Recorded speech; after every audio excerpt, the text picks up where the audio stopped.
Welcome back. Now we have character movement, but our character is not animated, so we're going to need an anim instance. This is the C++ class that our animation blueprint will be based on. Now the reason we want a C++ class is that so we can access this from C++ and set its properties. Now we'll be working with our anim instance and animation blueprint all throughout this course. But for now, we'd like to just set up some unequipped animations, such as idle, walk, run, and jumping, for our character so that we can run around and test our project. So let's jump in. Okay, so here's our project, and our character is quite stiff, so we're going to set up an anim instance. So let's go into our C++ classes, and here in our character folder, we have Blaster Character. I'd like to make the anim instance here. So I'm going to right-click, select New C++ Class, and choose All Classes, and search for Anim Instance. And here it is. I'm going to click Next, and I see that we have the path set here, and we'll be placing this in the character folder. So let's call this Blaster Anim Instance. Now we're going to get this same warning message we got when we created the character class. And again, that's because we placed it in the character folder. So we're going to click No. And here in Visual Studio, I have my Blaster Anim instance and the Blaster Anim instance CPP. And here's the cause of that error. Unreal Engine automatically places the character folder there. I'm going to remove that, and I should now be able to compile. Now, our anim instance is going to be quite simple for now. We're just going to set up a few key variables to drive our very basic unequipped animations. So I'm going to add a public section and override a couple of inherited functions. So these are going to be virtual overrides. And the first one is native initialize animation. Now this is much like begin play. It's going to be called at the very beginning of the game, as well as at other various times, such as when we load up Unreal Engine and compile and so on. Now, I'd also like to override another virtual function called native update animation. And this one takes a float called delta time. And this is called every frame, much like the tick function. Now, this is also an override. So we can go ahead and implement these two functions. And the first thing we're going to do before anything else is call the super version of these functions. So let's make sure we don't forget to do that. So we got super native initialize animation and super native update animation, and we're passing delta time into that one. Now our anim instance should have a few variables that we can expose to our animation blueprint. Now these can be private, so I'm going to make a private section, and the first variable I'd like to add is a variable to store the Blaster character. This is going to be the character using this anim instance. So I'm going to forward declare a Blaster character, and this pointer is simply going to be called Blaster character. And since we need to access this from the animation blueprint, we're going to expose this with a U property, and I'm going to make this blueprint read only. Now we can give this a category if we like. I'm going to give it the category character. And because I'm making this blueprint read only, I need a meta specifier because this is a private variable. Now we can't use blueprint read only on private variables unless we use this meta specifier, allow private access equals true. Now I'm going to do the same thing for several other variables that I'd like to store here. One is going to be for the speed. So I'm going to use the same U property here, only the category can be movement. And in addition to speed, I'd also like to know whether or not we're in the air. So I'm going to make a bool called b is in air, and I'll give this the same U property, category movement, and I need another bool, and I'm going to call this one b is accelerating. That way we know if we're accelerating, and we can use that to drive our animation, such as whether or not we're running, and so on. So we have these four variables, and we need to set these. Now I'm going to set blaster character early on here in native initialize animation. All I'm going to do is set blaster character equal to the result from try get pawn owner. But if I just call try get pawn owner, this function returns a pawn, and I need to cast this to a blaster character. So I'm going to perform the cast, and I'm going to cast this to a blaster character.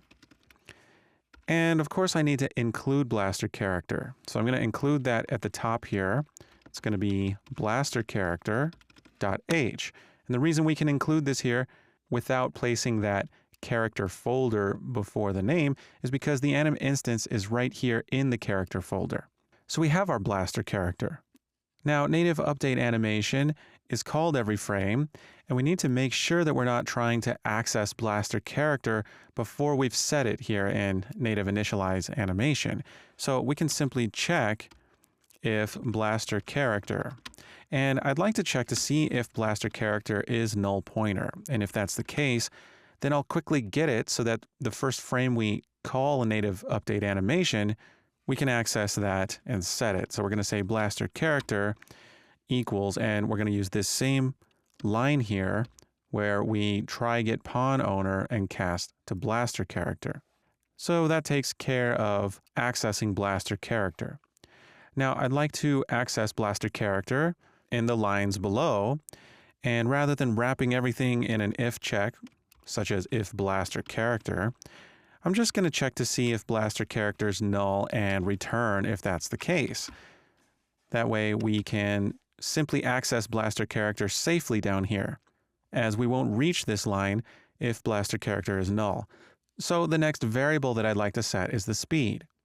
So I can get my blaster character's velocity. So I'm going to say f vector velocity, and I'm going to simply use blaster character and call get velocity. And for my speed, I really only want the lateral speed. I don't care about the z component of my velocity. So I'm going to zero out the z of my velocity. So I'm going to say velocity.z equals 0.f. And then I can simply get the size of this vector and set it equal to speed. So I'm going to say speed equals velocity dot size, and I have my speed. Now I'd like to set b is in air. So for b is in air, I need to get my character's movement component. That means, of course, I'm going to need to add the proper include for that, and that character movement component is in game framework. So I'm going to include game framework / character movement component dot h. Now I can use that type. So I'm going to get the character movement component from blaster character. So it's going to be blaster character get character movement. And from the character movement component, we can simply call is falling, which returns a Boolean. Now, if we're falling, then we'll get true, in which case we'll know that we're in the air, and we can play the appropriate animations. Now, finally, I'm going to use b is accelerating. Now, you may be wondering why we're using this rather than the speed. And when we talk about accelerating from the anim instance point of view, we're not talking about the rate of change of velocity. If you know physics, you know that that's the technical definition of acceleration. What I'm talking about is whether or not we're adding input, we're pressing the keys to move. Now, we're going to set that right here. So b is accelerating. And we're going to get this from the character movement component as well. So we're going to say blaster character, get character movement, and we're going to get the current acceleration using get current acceleration. And I'm going to get the size of this vector. And if it's greater than 0, then I'm going to use that as my definition for is accelerating. So I'm going to use the ternary operator here. And I'm going to say if this quantity here is greater than 0, there's my question mark. I'm going to use .f there. Then I'm going to set my Boolean to true. And then here's my colon, and false will be the else case. So just a quick review, if you're not familiar with the ternary operator, it takes the first expression here, evaluates that expression's truth value. So if the current acceleration's size is greater than 0, then what is returned by this ternary operator expression is this second quantity here. And if the first expression evaluates to false, then the ternary expression returns this quantity here. So it's the same as saying if this quantity, return this, else return that. So we're going to be using the ternary operator when appropriate to simplify our lines of code. Otherwise, we would just have an if-else statement here. Now we've set our speed and is in air and is accelerating Boolean variables, as well as our blaster character, so we can now access these from within an animation blueprint. So let's go ahead and make an animation blueprint based on this class. I'm going to compile this code, and I'm going to go into my blueprints folder and into character. And here in character, I'd like to add my animation blueprint, but I'm going to make a new folder here in character called animation. And I'll keep my animation blueprint here, as well as anything else I create that's animation related, like anim montages. So I'm going to right click and create a new animation blueprint. And for the parent class, I'm going to choose anim instance. Then I'm going to reparent the class to blaster anim instance. I've had the best success setting things up this way. Now I'm going to set the skeleton to sk epic character skeleton and click OK. Now I'd like to call this blaster anim BP. And let's open that up. Now here's my blaster anim BP. The first thing I'm going to do is go to my class settings, which you should see at the top bar here. And in class settings, I'm going to set the parent class to blaster anim instance. So now that we've derived our animation blueprint from the blaster anim instance, we should have access to those variables we declared in C++, such as is accelerating and speed and blaster character and so on. So we made those blueprint read-only, so we can access them from within this blueprint. Now for the majority of this game, our character is going to be equipped with a weapon.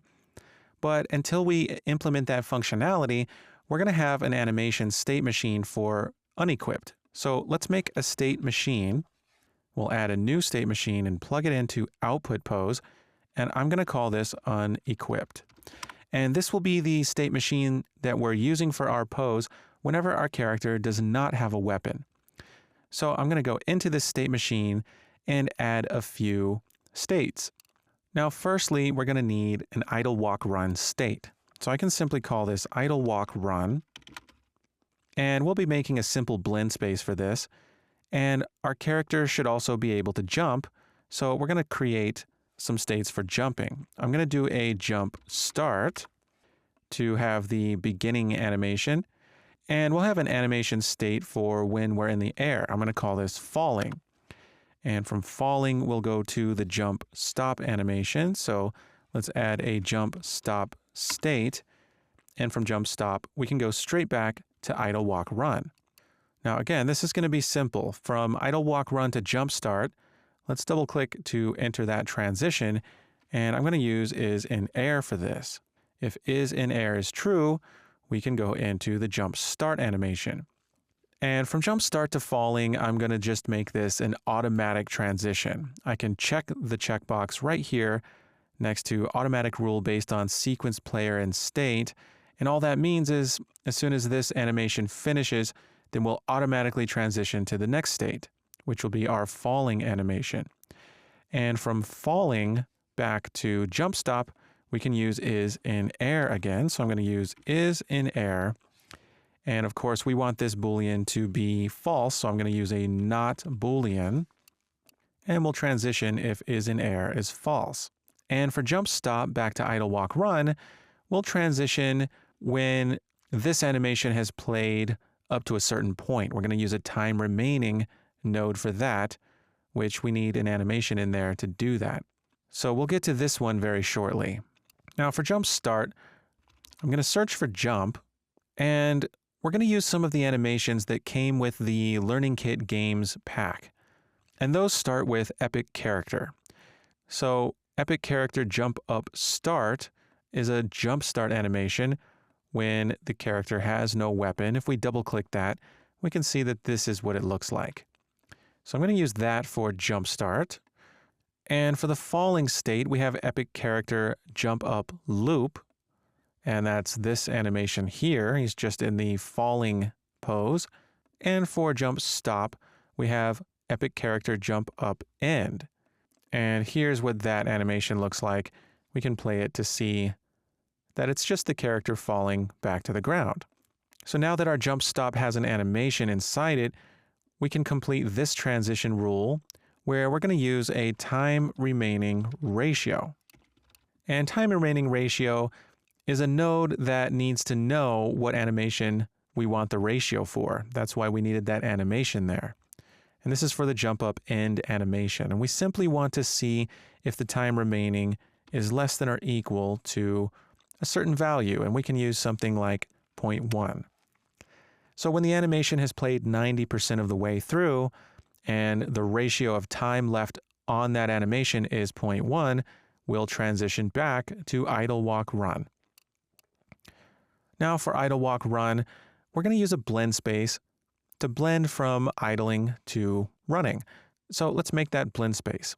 So back here in our animation folder, I'm going to right click, select animation, and we'll use a simple blend space 1D for this, and choose SK Epic Character Skeleton.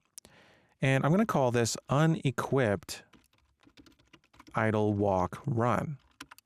And this will be simple. We're going to have the Epic Character idle animation. Here it is. And he's just standing there looking around. Now we have an Epic Character walk. We can set that here at the second spot here. And we can use Epic Character run for all the way at the end. Now the horizontal axis is going to be speed, and for maximum, I'd like to be in the running animation. Once we've reached roughly, say 350, the character's default max walk speed is higher than that. It's about 600. So we should get a smooth transition as we're accelerating from 0 to the max walk speed. Now we have a blend space, so I can close that and we can get our unequipped idle walk run here and plug that in and simply use our speed variable that we declared in C++ and we're setting in native update animation. So I'm going to compile that and save. And now our anim graph for now is complete. We have a simple state machine for our character unequipped without a weapon. So let's go back to our character folder into BP Blaster Character, and I'm going to select my mesh and assign my new blueprint. So let's choose for animation mode, use animation blueprint, and for the anim class, we're going to use Blaster Anim BP. Make sure to choose the BP and not the anim instance, as the BP is what has the state machine. So we can compile, and if we hit play, we see that our character is idling. Now it's still rotating along with our controller, and it's not orienting towards movement, which is something that we're going to want. So we're going to do a couple things. First, we're going to go back to our blastercharacter.cpp, and we're going to set some variables in C++. The first is bUseController rotation yaw. We're going to set that to false, as we don't want our character rotating along with our controller rotation, at least not yet. Once we're equipped with a weapon and we're using an aim offset and things get more complicated, we're going to want to use that. But for now, we're just going to have our character standing still, independent of the controller rotation, and instead we're going to have it orient towards its own movement direction. And for that, we're going to get our character movement component with getCharacterMovement and access the Boolean bOrientRotation to movement. We're going to set that to true. Now we're using our character movement component here, and if you'll recall, we're also using it in the anim instance where we included the header for it. So we can copy that include and paste that right here at the top of Blaster character. And now we don't have the include error there. Now we're going to compile this, but we also need to make sure to set these variables in blueprints because the blueprint will override the C++ variables that we set in the constructor. So we'll go back to Blaster character and select Blaster character self and search for use controller rotation yaw, and we're going to uncheck that. And we'll select character movement and search for orient rotation to movement and make sure that's checked. It looks like it is, so we can compile. And if I hit play, now the character orients toward the direction of movement. And if we move our controller, and by extension our spring arm and camera, the character doesn't rotate along with it. So now we have our character running around, and this is a great starting point. We have movement, we have animations, we can jump. So this is looking good. Now I noticed that the character sort of glitches at the end of the jump. So I'm going to go back into my anim BP, into my jump stop state, and select jump end and uncheck loop animation and compile. Now if I go back and jump, we don't have that glitch anymore. And now we're jumping and everything looks good. So in this lecture, we set up our animation blueprint, and we have an anim instance C++ class that we're using as the parent for this animation blueprint. And that way we can set variables from C++ and access those in the blueprint to drive our animations. So we now have a character running around, and we're going to be adding more complicated functionality in the videos to come, but for now we have basic movement. Great job. I'll see you soon.